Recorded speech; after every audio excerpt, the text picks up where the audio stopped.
Hello, and welcome back to Alice Talks Football, and welcome back to another live Manchester United news, transfer news and update show.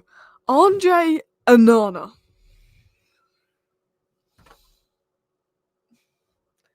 I've got no words for this guy. I have no words for this goalkeeper. I honestly think he's lost his mind. I mean, we spoke about this back in like April time, and he's done it again.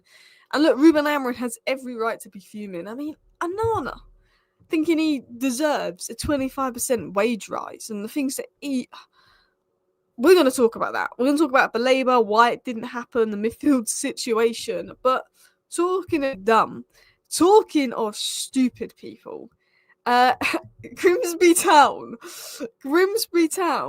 are now being punished because they fielded an ineligible player versus Manchester United in the Carabao Cup. Now, normally when that happens, teams get thrown out the competition, but instead they've been fined 20 grand. I'm sorry, if we had beat Grimsby Town and fielded an ineligible player, we'd have been kicked out the competition. I'm sorry, kick Grimsby Town out and put us back in. And that is shameless from me. But Grimsby Town faced and accidentally played an illegal player. So Grimsby Town missed the deadline to register Clark Odur by 1 minute, and once their mistake became apparent, they reported it to the EFL. Therefore, it was eventually decided that the fine was more appropriate than them being thrown out the cup. Which, to be honest, is human error. It's a mistake. It wasn't done maliciously. They still would have beaten us with or without him. But normally you get thrown out the competition, which could have meant that had Grimsby been thrown out the competition, we'd be back in the Carabao Cup after losing to Grimsby, which would have been a mad coincidence, and they've been fine. And do you know what? I'd love it if they were thrown out and we were put back in the Carabao Cup. But realistically, we don't deserve to be in the Carabao Cup, and yeah. So that's happening. The shameless part of me would have wanted Grimsby to be thrown out and us to be given another chance in the Carabao Cup, probably to get next. Who have even Grimsby got in the next round? Grimsby. Who have Grimsby even got in the next round? Oh, no, not the town, the football club. Google. They have got. I don't even know. They're League 2, Carabao Cup. When is the next? Who did they get in the Carabao Cup draw? I don't even know who Grimsby got in the Carabao Cup draw. Has there even been the next round draw for the Carabao Cup? Maybe there hasn't been.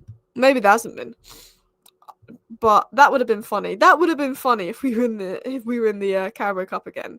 But yeah, I want to talk about the news. I want to talk about all the stories. I keep sneezing at the moment because I've got a cold and I'm ill. So I do apologise. But yes, Grimsby have been fined for fielding an ineligible player. I don't think we would have won the game had they not fielded him. Like, let's be honest, we still would have lost because Onana still would have not been able to save anything. He still wouldn't have been able to save anything. But let's talk about Onana. Let's talk about the goalkeeper, because this goalkeeper, guys, is an idiot. They got Sheffield Wednesday. I mean, would we have beaten Sheffield Wednesday? Who knows? We will talk about Mount and Cunha injuries. There really isn't any updates on that, to be honest. But let's talk about Onana, because, guys, my head, when I read this, the audacity for Onana to even ask Ruben Amorim in the Manchester United hierarchy for this. For him to even think this and say this, and this isn't the first time it's been reported.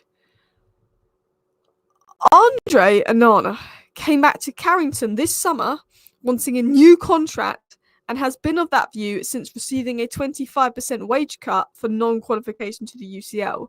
The stance did not go down with Amorim. No wonder Amorim's fuming, and we will talk about that in a second.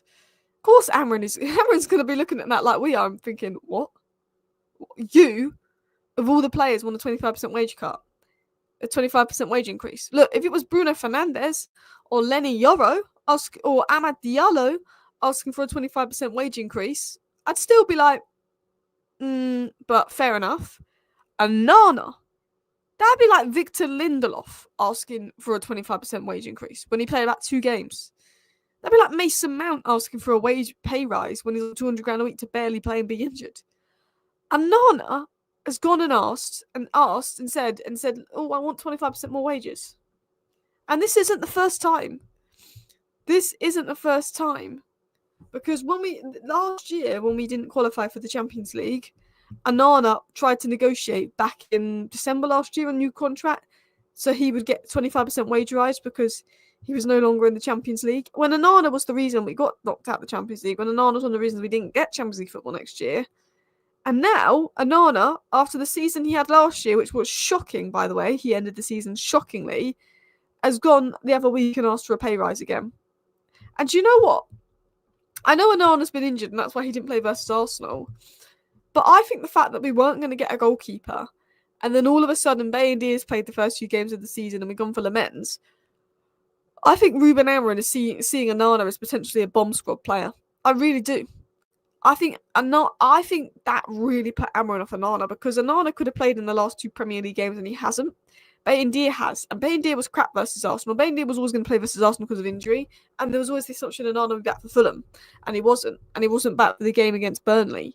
So I'm looking at it and I'm thinking, well, Ruben Amorim, the other week, obviously Onana's gone and said, look, I want to earn 25% more. Ruben Amorim is rightly fuming about it. We've now gone to sign a goalkeeper and Onana can't get in the squad. I think United were probably so perplexed at the fact that he would even ask. Thanks for the super chat. Onana, what's his name? Onana, lose a game. Onana, who's to blame? Who's to blame? Who's to blame? I like that. Honestly, this goalkeeper. This goalkeeper, guys. I can't. Do you know what's mad? Is I said this back. This isn't the first time he asked. Let me see if I can find what I said on Onana. Because I got accused, actually, of people accusing me of fake news. But I got a really good source giving me information on Onana, and I put a tweet out back in May, which actually say that Onana would be dropped in the final game of the season, which he was. But let me try and find the tweet I put out about Onana in May.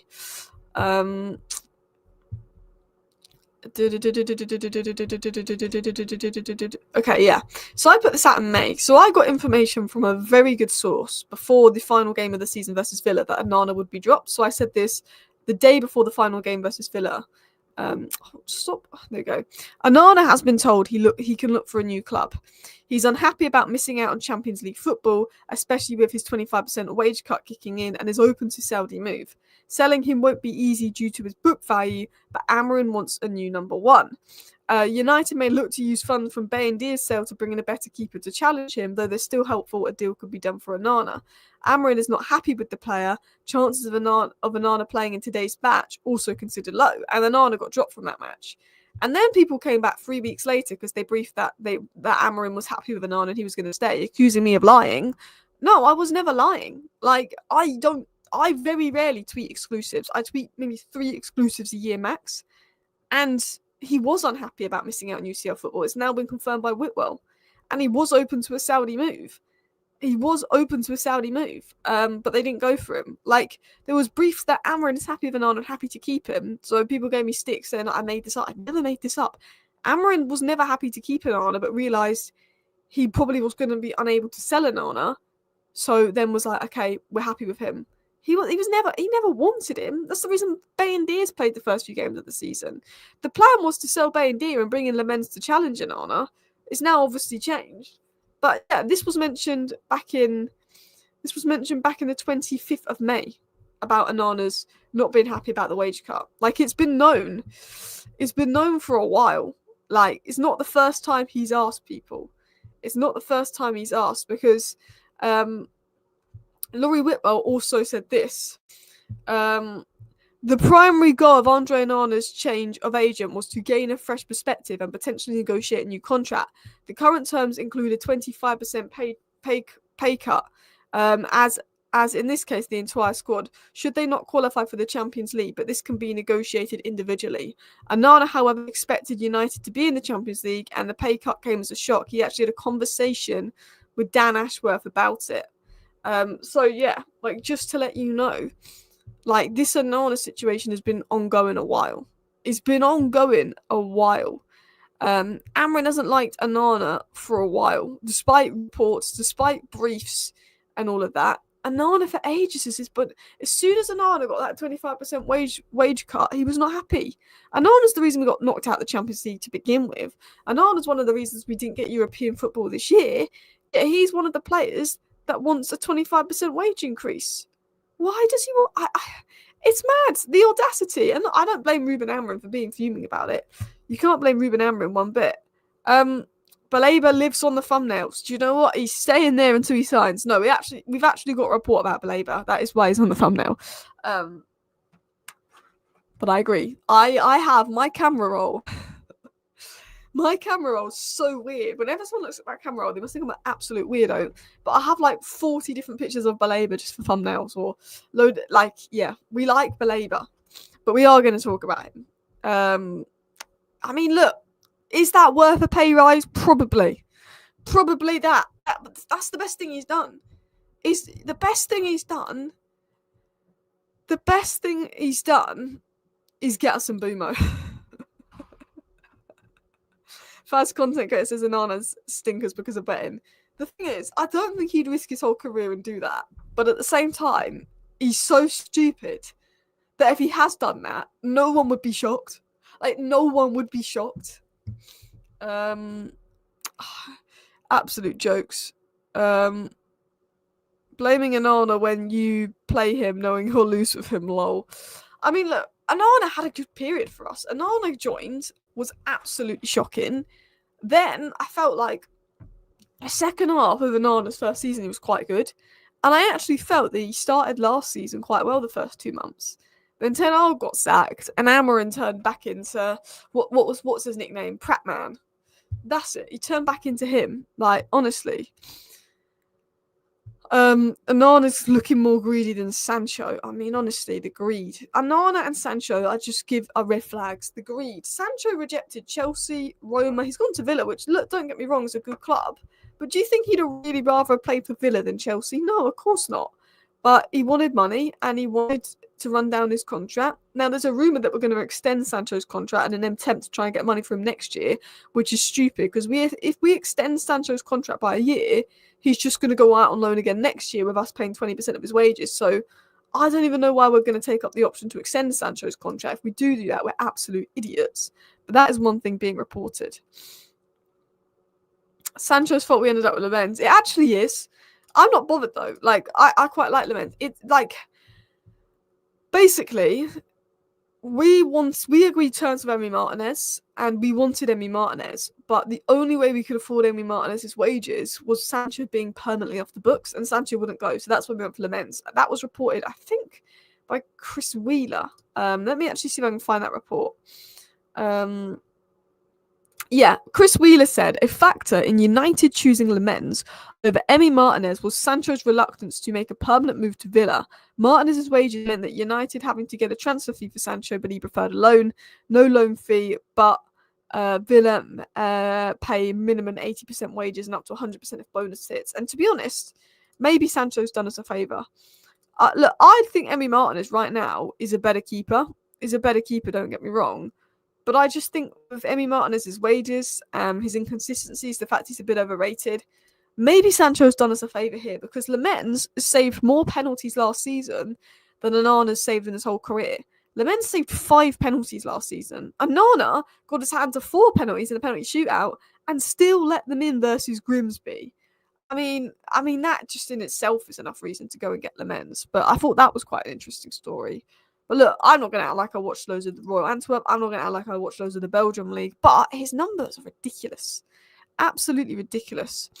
Baleba and Wharton next year. Next summer, give me Baleba, give me Wharton, give me a pacey option that can, like Semenyo, that could go at wing back or 10. Because I think if we're in Europe, we'll need another option for depth that brings pace. Because one thing I've noticed is, like, we don't have, because we've lost Garnacho and Rashford, we don't have someone that can come off the bench and inject pace. Xerxes isn't quick. Mount isn't quick. Bruno isn't quick. Cunha likes ball to feet. We lack pace. So for me, I want next summer, Baleba, Wharton, Semenyo, maybe another centre-back for depth. That's what I'm looking at next summer. Do you think Cunha will be out for long? Hopefully not. Hopefully no more than a few weeks. We'll have to see. I'm just going to see if there's any updates that came out late last night that we missed. If not, I'm going to go back into today's news. Roger Fernandez, I think, moved to Saudi, who we once linked to. I'm not sure if he did in the end. I can't be able to check. Let me know. Anthony been announced by Real Betis. Højlund been announced by Napoli. Manchester United upset they can't do everything in one window, and midfield is likely to be a priority in January. Chris Wheeler reported that we may go for a midfielder in January. Came out last night. Sancho's been announced by Villa. The Freedom Fighter has gone to Villa. Sen Lemens is a red. Sen Lemens is happy to join United. Manchester United sources said a midfielder was never a priority due to already having options that the club view as strong, according to Stephen Railston, which is the biggest PR load of BS. I'm sorry, nobody thought that. He's just been briefed that. And Laurie Whitwell mentioned that Højlund was obviously devastated to leave United. He felt that he could really challenge Sesko, but he had to move to Napoli for his career and is gutted to leave Man United, which is a shame. Man United looked at Anton Semenyo, but they thought his 70 million valuation was too high. Malacia could not find a move in the end, but the Saudi and Turkish windows are still open. So that's all coming out there. But I want to get into Baleba news. I want to get into other stories. But no, Malacia is still here. But look, the Saudi window is still open. The Turkish window is still open. Anyone from Baleba or Wharton in the winter and summer, can we do this? I think if Baleba continues to have a bit of a poor start to the season with Brighton, I think he could be available in January. Garte ain't good enough to be ruthless replaced. I think he'll be gone next year. Garte and Casemiro. Casemiro's 100% gone next year. Bruno could go next year. Garte could go next year. And if Maynard doesn't get minutes, he could go next year. One thing we know is next year we'll be going for midfielders. We've neglected midfield position so many windows in a row. We've neglected the midfield position. And I think next summer, you know how we signed 3 attackers this summer? I think next summer we could sign 3 midfielders. I honestly think we could. Apparently, Man United could make up to 160 million in clauses, sales, wages saved, and everything, which is good positive news there. But let's get into the Baleba news. Oh, showed the wrong screen. It's glitching. Oh. So, Laurie Whitwell said a lot of things. Now, Laurie Whitwell put out a really detailed report about everything that was sort of going on inside Man United during the transfer window, so make sure you go check that out via The Athletic. But a few things that Laurie Whitwell mentioned that I wanted to talk about was that Amorim and Ratcliffe both pushed for Baleba, but United couldn't justify the price. Early talk suggested he'd be available for around 60 million, which would be a bargain, and United agreed personal terms with Baleba, who was keen on joining. Let me just take a sip of water. So yeah, Joel Pedro was quoted at 90 million. He went for 60 million. Baleba being quoted at 100 million, he could have maybe gone for 70, 80 million. Man United felt that they probably could have got Baleba for 70, 80 million. Brighton all of a sudden wanted 110, 120 million. And United was like, we'll go for him next summer. We've got personal terms agreed. We've got the know that the player wants to come. The problem is next summer, Liverpool are going to be looking at number 6. Next summer, City are going to be looking at number 6. Next summer, Tottenham are going to be looking at number 6. And if we come 15th again next year, how are we going to convince Baleba to join us over all those clubs? Now, maybe United are hoping that they did enough groundwork on Baleba this summer that we will be his priority next summer when there's obviously going to be more competition for him. Now, I get that Baleba's not a £120 million player, but I was at the point after watching our midfield performances, after looking at Casemiro, Garte, Bruno and Maynard being the 4 options, where I just thought, put a 100 million bid on him, and I think Brian would accept it easily. And we didn't do that. And maybe we didn't have the finance to do that, who knows? But that could cost Amorim. I think not signing a midfielder is so costly. I would have rather gone for a midfielder over Sesko, because you've solved the goal issue in Sesko and Cunha and Abumo. I like Sesko, don't get me wrong, but I made it very clear I want a centre mid. We need a centre mid. We neglected it. Garte last summer. The summer before, I don't even know if he did anything. The summer before that, Casemiro and Eriksen, cool. The summer, I think we ignored it for about 3 summers in a row under Ollie and then signed Van der Beek. Man United never go out and sign quality midfielders. We've had opportunities to get Casado. We've had opportunities to get Declan Rice, McAllister, and we've ignored all of those opportunities. And look, I understand maybe we couldn't afford Baleba this year, but I think the fact that we didn't get a midfielder is a disgrace. Ruben Amorim has made it clear he needs a midfielder. We need a midfielder. You know, it's so obvious that we need a midfielder. And I just think to not get one is a huge risk. I think we will be going into January thinking, wow, we should have signed a midfielder.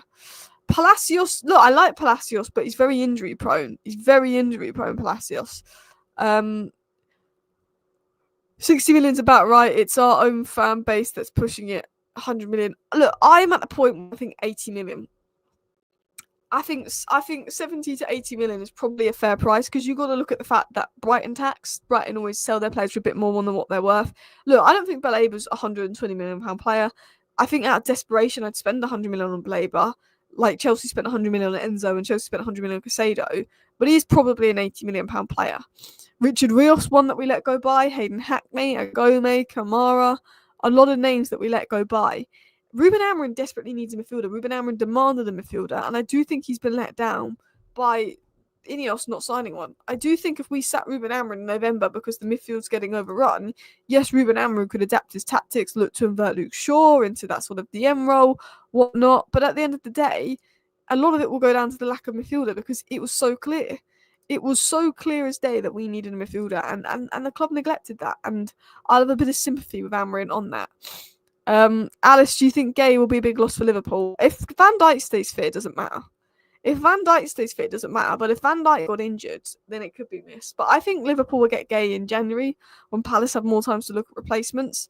I think it's a miss. I think Liverpool needed him a lot, but Liverpool have got Isak, Ekitike and Wirtz. Liverpool might concede 2 goals every game, but they've got quality enough players to score 3 goals every game and still win games. Liverpool have won their first 3 games of the season while not being at their best. 3 difficult fixtures, because they have elite quality in attack that can win them games. So, yeah, I think Gay is a blow for Liverpool. I think they massively needed him. But, like as I said, Liverpool have got that quality. And that's sort of the hope with Man United now. Man United have got Cunha and Mbeumo. Fingers crossed Cunha's going to be fit.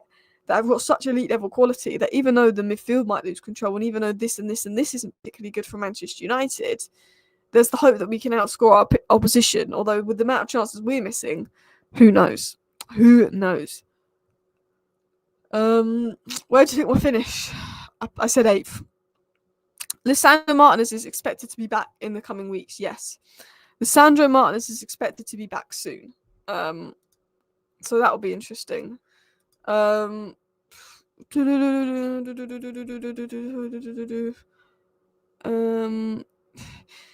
you're calling for Grimsby to be thrown out and United to be reinstated, you're silly. I'm just shameless, people. I just think it'd be funny if Grimsby got thrown out and we got reinstated. And do you know why I think it'd be funny? Because the outrage from other Premier League fans. Soak it up. You bantered us and we're back in. Soak it up. But yeah, no, Grimsby do not deserve to be thrown out. Like, let's be honest. It would have been embarrassing to win on penalties. But it would probably be even more embarrassing to go through on a technicality. True. But I'm shameless like that. Who do you think will be the best signing of the summer? What, for Man United or in general? For Man United, it's got to be Mbeumo or Cunha. I'm going to go with Mbeumo just for fitness record. For Man United, I'm going to go with Mbeumo. For the Premier League, João Pedro's got to be up there. Look, Xavi Simons could be up there for Tottenham. Kudus could be up there. Who? Liverpool. Ekitike could be up there. Isak's obviously an obvious one. I think João Pedro, if he stays fit, he looks monstrous already. Reinders could be up there.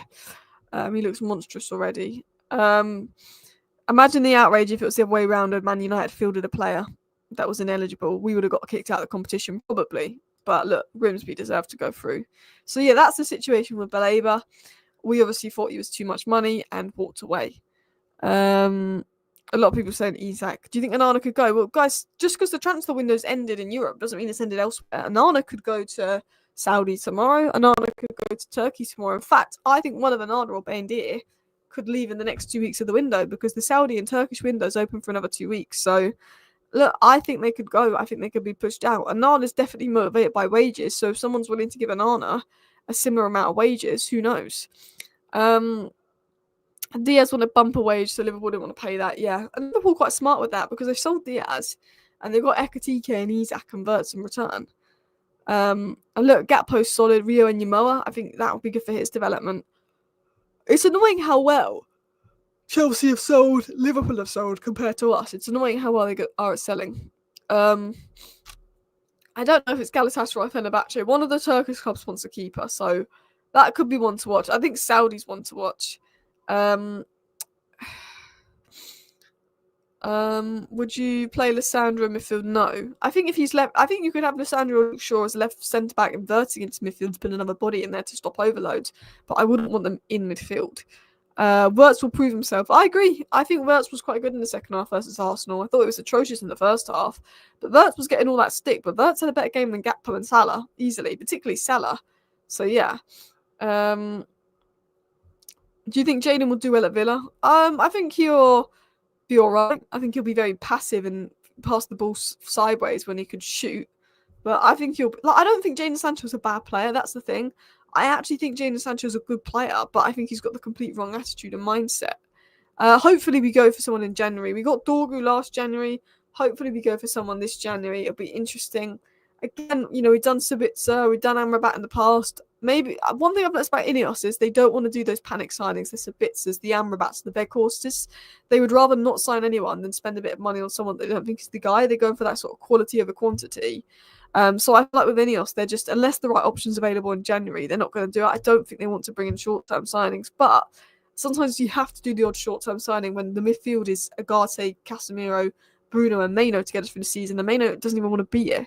You have to sort of look into that and take that into account, to be honest. Ineos want to get the wage bill down. They do. If you look at all the new signings, none of them are on over 200 grand a week.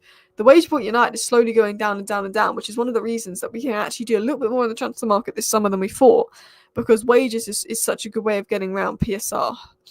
Listen, people, I hope you are all doing well. I hope you all enjoyed the transfer window. The transfer window is over, but the content, of course, does not stop on the channel. We normally do a live stream around midday, 11 a.m. in the morning, have a little bit of chit chat, and then in the evenings, we normally do a short 10-minute video to keep you up to date on all of the news. I probably will have a transfer review coming out tonight, but if there is an interesting story to talk about tonight, then I will talk about that.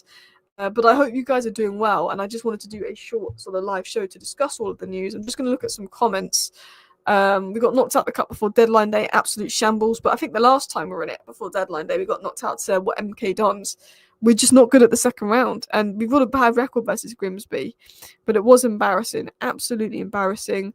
How Chelsea managed to ship their bomb squad for double the value of ours is a mystery. Honestly, if we can steal whoever's doing that for Chelsea and find out what their tactic is, I'll be all for it.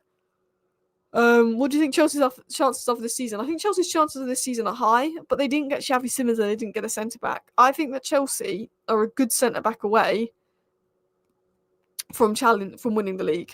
But look, Arsenal have injuries, City aren't there, Liverpool are vulnerable at the back, lack of centre-backs. I think Chelsea have chances. It depends on injuries, because I feel like if Palmer's injured, there's a lack of options there. I know Esteban can come in, but I think had they got Xavi Simons and a centre-back on top of Garnacho, it could have been very different. It could have been very different for Chelsea. I think Liverpool are still favourites to win the league. Look, guys, Lemens is in. I don't think Lemens starts the first game back against Manchester City. I don't think he gets thrown into that. But Lemens is in. He's arrived at Manchester United. We have a new keeper. And this is the beginning of the end for Onana. This is the beginning of the end for Bayindir. So that's something that's interesting to watch. But look, I'm going to wrap up today's live show here. I'm just going to see if there's anybody to redirect to. So yeah, anyway, thank you everyone for watching. See you next time. Bye.